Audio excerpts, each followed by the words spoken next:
No one noticed Daniel as he walked through the narrow streets before dawn, the sun not yet rising, the world still draped in gray quiet.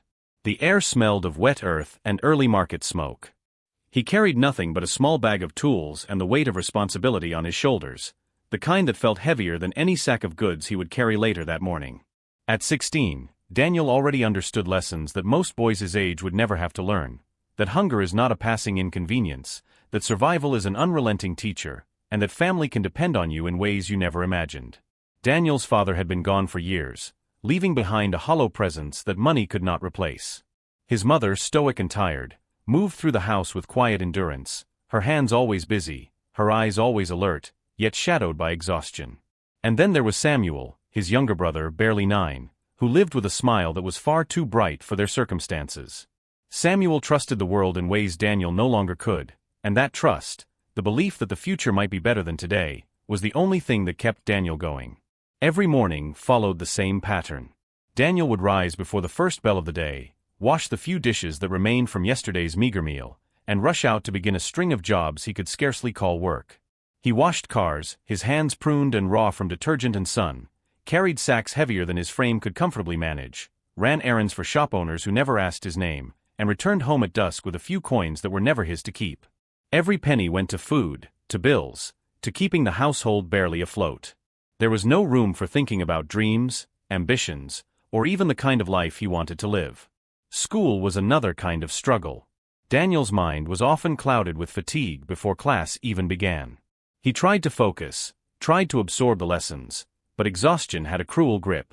Teachers noticed him staring into space during lectures, nodding off mid-sentence, or struggling to write coherent answers. Some had asked him if everything was all right, but he had never explained the truth. There was no one to explain it to. And besides, Daniel had long learned that no one could really understand the weight he carried. Not the weight of responsibility, not the constant fear that one mistake could set his family back days or weeks, not the gnawing sense that life demanded more from him than it could give back. One afternoon, after running errands through the market under the blistering sun, he fell asleep at his desk in the dim light of their small home, his books spread across the table like a chaotic mosaic. When he woke, it was not the coins he usually brought home that caught his attention, but his mother, sitting beside him with his school notebook in her hands. She didn't scold him. She didn't ask for money. She simply looked at him and said, softly but with a weight that seemed to pierce through his chest, "If you break yourself now, who will carry us tomorrow?" Daniel stared at her, unable to respond. Her question hung in the air like a mirror, reflecting all the choices he had made for the sake of immediate survival. He thought about Samuel trying to write neatly with a pencil that was nearly broken, his small hands fumbling through lessons he barely understood. He thought about his mother, bending her tired back to stretch their meager resources further than anyone could reasonably expect. And he realized something he had never truly allowed himself to consider: survival alone might not be enough. As he lay awake that night, the words echoed in his mind. The market had taught him to work hard. Life had taught him to sacrifice. But neither had taught him how to think beyond today, how to plan for tomorrow, how to build something that could break the cycle they were trapped in. Daniel realized that the men he saw every day, older boys who had once been like him, were still trapped in the same exhausting cycle. They had worked tirelessly for years, and yet their lives had barely changed. Their effort had no direction, it was energy poured into emptiness. And he feared, with a cold clarity, that he could be headed the same way if he didn't learn to do something different. The following morning, Daniel followed his usual routine, fetching water, scrubbing cars, carrying sacks, and running errands. But something inside him had shifted. He noticed details he had never paid attention to before: the men who moved through the market with the same tired rhythm, the young boys who were already working instead of learning, the small children peering longingly at sweets they couldn't have. He began to see patterns in struggle, lessons hidden in observation. Survival required effort, yes, but effort without vision, without direction, was only a trap. Yet the realization brought with it a deep, gnawing guilt. How could he leave work for tomorrow's potential when today demanded him so urgently? How could he consider any step toward a dream when hunger might consume Samuel, bills might go unpaid, and his mother's back might grow more weary?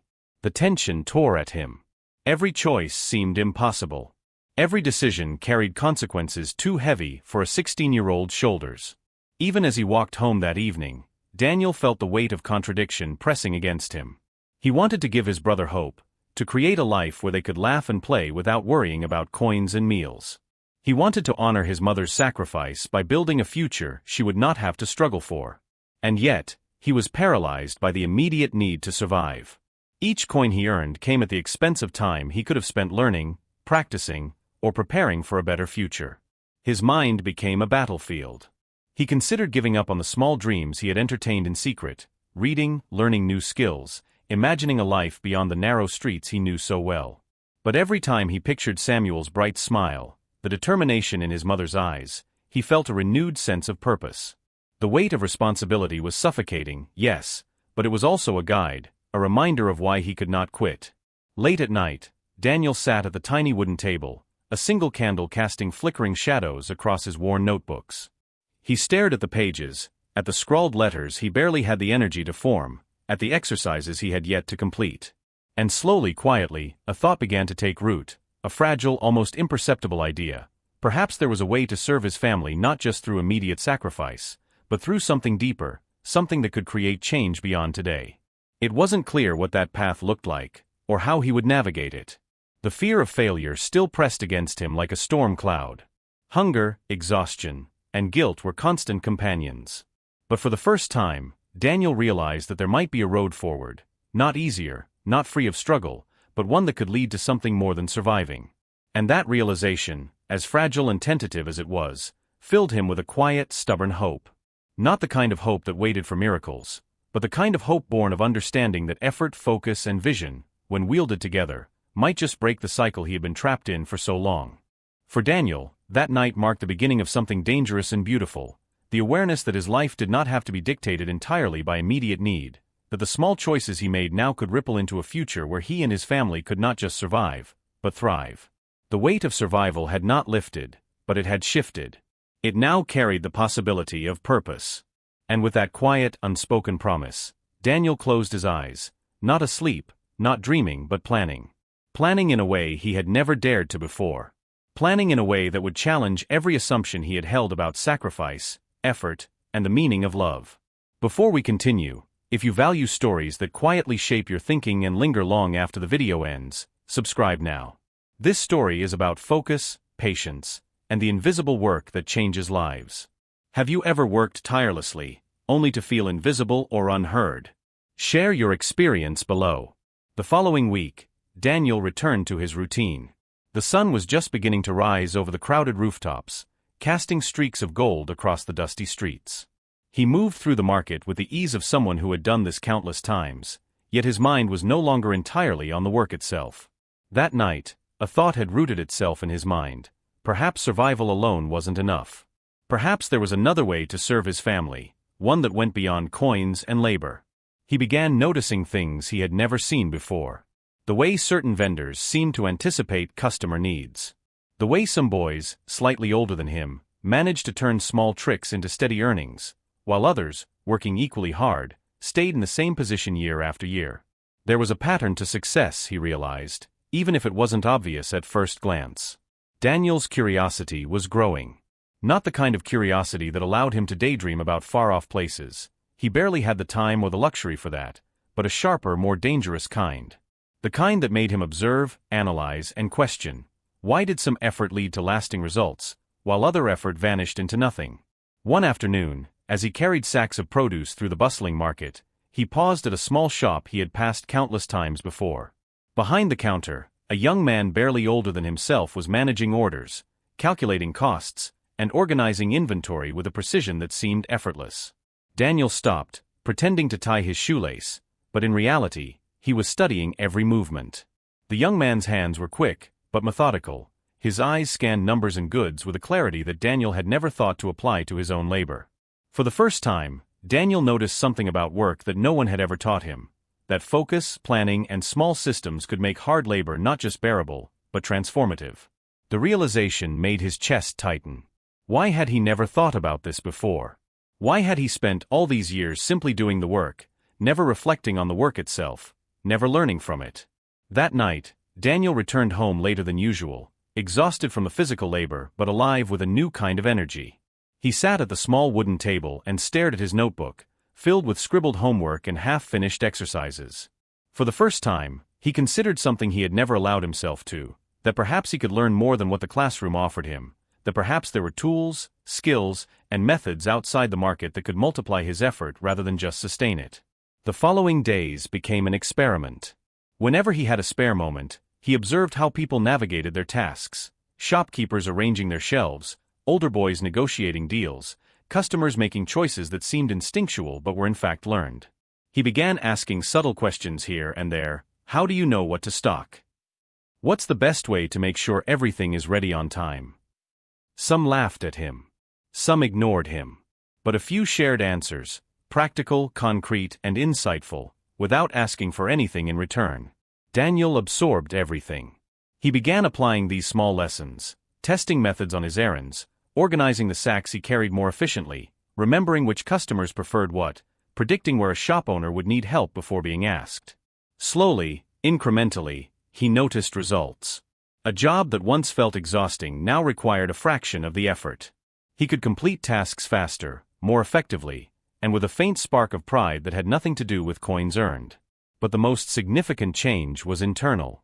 Daniel began to see a principle emerging from his observations. That work, when combined with learning and reflection, could become a tool for transformation. Survival alone had chained him to the immediate, to the urgent.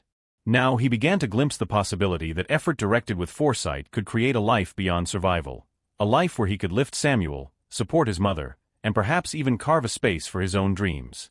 One evening, after finishing a series of errands, Daniel paused at a quiet corner of the marketplace. The sun was setting, bathing the stalls in amber light. He watched a man selling fruits meticulously organize his baskets, labeling each with care, while customers moved past, unconsciously drawn to the neat display. Daniel realized that what he was witnessing wasn't magic. It was patience, observation, and consistency applied over time. Every day, small, deliberate actions compounded into something meaningful. Daniel's mind raced. He thought of his own days spent rushing through tasks, paying bills, fetching water, washing cars, and carrying loads. Every coin counted, yes, but he realized now that the real measure of effort wasn't in the coins themselves, but in the skills, systems, and foresight that transformed labor into lasting results. He could no longer accept effort without reflection. If he wanted a future different from the men he had observed, he had to approach life deliberately, with intention and strategy. This new awareness brought with it both hope and fear. The path was not easy. There was no shortcut. Hunger, fatigue, and the weight of responsibility remained. Every choice he made to learn or experiment with better methods meant less immediate support for his family, a bitter, gnawing trade-off. And yet, Daniel felt something he had not felt before: control. Not control over the market, not control over life's unpredictability, but control over his own approach, his own mindset, his own capacity to improve. For the first time, Daniel began making notes, small, practical notes. He wrote down methods he observed, how to prioritize tasks, how to negotiate small deals, how to organize repetitive work more efficiently. He marked mistakes and successes, recording lessons that previously would have been lost to exhaustion. It was not a grand plan, not yet, but it was something he had never allowed himself to do: think strategically about effort. Even Samuel noticed the change. The small boy, always curious, asked questions about Daniel's notes, watched him at work with wide eyes, and began to imitate small habits he had never understood before. It was a subtle transformation, but Daniel recognized its significance. Teaching Samuel, even indirectly, how to think about effort and focus was a way to extend the impact of his own labor far beyond himself. Instructions from shop owners. Mistakes were frequent, and each one added to his guilt. Yet with every failure, he adjusted, observed, and tried again. He began tracking his work, noting small improvements and failures in meticulous detail. Even when the market owners didn't notice, even when Samuel barely recognized the progress, Daniel felt the subtle satisfaction of building competence where none had existed before. By mid-month, the effects began to accumulate. He noticed that he could complete his errands faster, with less fatigue. He could anticipate problems before they arose, reducing the need for frantic corrections. Even his interactions with Samuel improved. He could guide his brother in completing homework more effectively, teaching him not just answers but methods, ways to organize thought, ways to approach a problem patiently. For the first time, Daniel experienced the multiplier effect of intentional effort. Yet internal tension remained. Every day brought the harsh reality that patience alone did not pay bills or fill empty stomachs. He had to navigate the impossible, balance long-term vision with immediate responsibility. And every night, he wrestled with the question, am I selfish to take time for learning and observation when the world demands survival? It was a question without easy answers. But Daniel began to understand that growth, real transformative growth, was never instantaneous. Survival was temporary. Effort compounded by insight, reflection, and strategy created results that endured. And slowly, he started to believe that the risk of temporary hardship could be outweighed by the promise of lasting change. The quiet discipline became his anchor. Every small decision mattered: how he carried a sack, how he organized his notes, how he managed his time. Every day was a test of patience, endurance, and focus. And with each test, he strengthened the habit of resisting immediate gratification, of prioritizing invisible work over visible reward. By the end of the chapter, Daniel had reached a subtle but powerful milestone. He was still exhausted, still hungry, still burdened by responsibility. The market remained as demanding as ever. But he had learned the first critical lesson: that effort without reflection was fleeting, and that quiet, disciplined focus, even when unrecognized, was a seed of transformation. For the first time, Daniel felt a flicker of confidence that he could shape more than just today. He could shape tomorrow. Not through luck, not through shortcuts, but through persistent, deliberate effort, applied wisely, and guided by observation and insight. The path ahead was still uncertain, the work still grueling, but the first glimmer of vision had appeared. And Daniel, exhausted yet determined, was ready to take the next step. Months passed since Daniel had first dared to question the life he had always known. The market still demanded his labor, Samuel still needed guidance, and hunger still made his evenings ache. Nothing had changed on the surface, but inside, something fundamental had begun to shift. Daniel had settled into a rhythm that balanced survival and learning, though it was far from easy. Each day, he applied the lessons he had painstakingly gathered through observation, organizing tasks to reduce wasted effort, anticipating the needs of the shopkeepers, noticing small patterns in customer behavior, and teaching Samuel subtle methods to study more effectively. The improvements were small and quiet, invisible to most, but to Daniel, they were profound. He began to recognize something remarkable: that the effort he had once measured solely in coins could also be measured in competence, skill, and insight. He saw that the hours he spent reflecting on his work, writing notes, and experimenting with methods were slowly creating advantages that compounded over time. Where once he had felt trapped, he now felt a glimmer of control. Where once he had believed effort only bought survival, he now understood that effort could buy change. The revelation didn't arrive like a lightning strike. It was subtle, almost imperceptible. One afternoon, Daniel noticed that a vendor who had once dismissed him now paused, asking for advice on organizing stock. The market boy he had observed months earlier, the one who had seemed so efficient, now approached him with questions. Daniel realized that he was no longer just surviving in the market, he was navigating it with strategy, influence, and growing confidence. His small actions were beginning to ripple outward. The moment that truly crystallized this understanding came one evening when Daniel returned home after a long day. Samuel sat at the small wooden table, struggling with a particularly difficult lesson. Normally, Daniel would have been too exhausted to help, but he sat beside him, guiding him patiently, showing him not just the answers but the process of problem-solving. Samuel's eyes lit up as he completed the work correctly. Daniel felt something shift deep inside, the realization that the discipline, focus, and patience he had cultivated were not just transforming his own life, they were creating change for those he loved most. His sacrifices were no longer mere survival, they were investments in a future that was slowly coming into view. For the first time, Daniel allowed himself to imagine the possibilities. He imagined Samuel growing up with skills and confidence he had never had the opportunity to develop. He imagined his mother resting easier, her burden slightly lighter because her oldest son had learned not just to survive, but to thrive. He imagined himself stepping into a life where effort multiplied, where knowledge compounded, and where small deliberate actions could shape a future far beyond what he had once thought possible. Yet the path remained challenging. Hunger and fatigue were constant companions, as was self-doubt. There were days when progress felt invisible, when the market's demands seemed to swallow every moment of reflection, when the temptation to abandon discipline for immediate reward was nearly irresistible. Daniel often found himself asking the same questions he had whispered to himself months ago. Does this even matter? Am I wasting time? Will this ever pay off? And yet, each time he faced these doubts, he remembered the small victories, the efficiency gained in the market, Samuel completing his work, the subtle acknowledgement of his peers. These quiet signals became beacons of reassurance, proof that the path of deliberate effort was not futile. Daniel began to internalize a powerful lesson. Transformation is not instantaneous. It is the cumulative effect of countless small, consistent actions. He started to apply this insight in new ways. Rather than simply completing tasks as efficiently as possible, he began setting small personal goals, improving his speed while maintaining quality, learning new skills from observation, finding subtle ways to help others in the market. Each goal was modest, achievable, and measurable. And with each small success, Daniel's confidence grew. The invisible work of previous months began to show its impact, quietly but undeniably. One evening, after a particularly grueling day, Daniel paused on his way home to watch the sunset over the rooftops. The market buzzed below, yet he felt a stillness within, a rare sense of accomplishment, not because the world had recognized it, but because he could feel the tangible effects of his effort. The realization dawned: he was no longer just reacting to life, he was shaping it. Every observation, every note, every small experiment was an investment in a future that he could now see taking form, however dimly.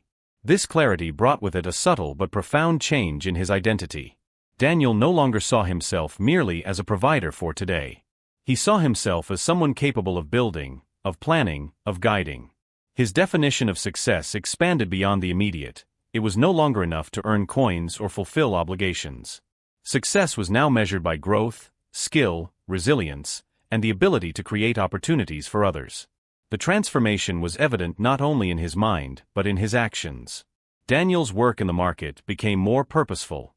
His interactions with Samuel were no longer rushed or distracted. He took the time to explain, demonstrate, and encourage. Even his mother noticed a subtle shift, a quiet confidence in the way he managed their household and approached challenges. She never said it aloud, but Daniel could see the relief in her eyes, the slight easing of tension in her shoulders. By the time weeks had turned into months, Daniel's life had entered a new rhythm. Hunger, fatigue, and responsibility still pressed heavily, but they no longer defined him. He had cultivated a quiet discipline, a structured approach to effort that allowed him to navigate hardship without losing sight of the future. And in doing so, he had discovered a truth that had eluded him for so long. Sacrifice is not measured solely by what you give today, but by what your efforts create for tomorrow. The final affirmation of this transformation came during an ordinary day at the market. A new vendor arrived, struggling with inventory and logistics. Without thinking, Daniel offered advice, showing the young man how to organize products efficiently and plan deliveries in advance.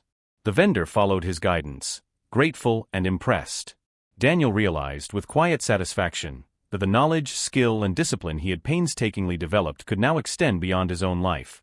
They could impact others, creating a ripple effect he had never imagined. As Daniel walked home that evening, carrying the weight of the day's work in a notebook filled with observations and ideas, he felt a profound sense of accomplishment, not because the world had recognized it, but because he could feel it within himself. He had moved from reaction to strategy, from survival to vision, from exhaustion to quiet mastery. In that moment, Daniel understood something essential: life does not reward mere effort. Life rewards deliberate, thoughtful, and consistent action. And while the journey was far from over, the path he had chosen, uncertain, demanding, and invisible to most, was beginning to bear fruit. For the first time, he allowed himself to imagine a future without the relentless cycle of survival. Samuel could grow with guidance, his mother could rest a little easier, and Daniel himself could pursue the kind of life that was not dictated solely by necessity. It was a life built through patience, observation, and disciplined effort, a life where small actions compounded into meaningful change. And for the first time, Daniel felt a profound sense of hope, quiet, steady, and earned. Not the kind of hope that relies on luck or miracles, but the kind born from consistent action, careful reflection, and the courage to keep moving forward despite exhaustion, doubt, and the weight of responsibility. Years had passed since Daniel first began questioning the life he had always known. The market remained bustling, full of challenges and constant labor, but the boy who had walked its streets with nothing but exhaustion and responsibility was no longer the same. Daniel had changed, not overnight, not through luck, but through countless quiet decisions, deliberate effort, and patience that compounded over time. Samuel had grown alongside him, now confident in his own abilities, no longer struggling to keep up. He approached his tasks with the same careful thought and observation that Daniel had painstakingly cultivated. And though their mother's hand still bore the marks of years of sacrifice, her eyes now held a subtle peace, a quiet relief that her family was learning to thrive, not just survive. Daniel's definition of success had evolved. It was no longer measured by coins earned or tasks completed, but by skill developed, insight gained, and the capacity to influence his own life and the lives of those around him. The boy who once believed sacrifice meant giving everything for today had learned that true sacrifice often requires patience, reflection, and discipline. It requires trusting that small unseen actions, performed consistently, can shape a future far beyond immediate survival. He still faced hardships.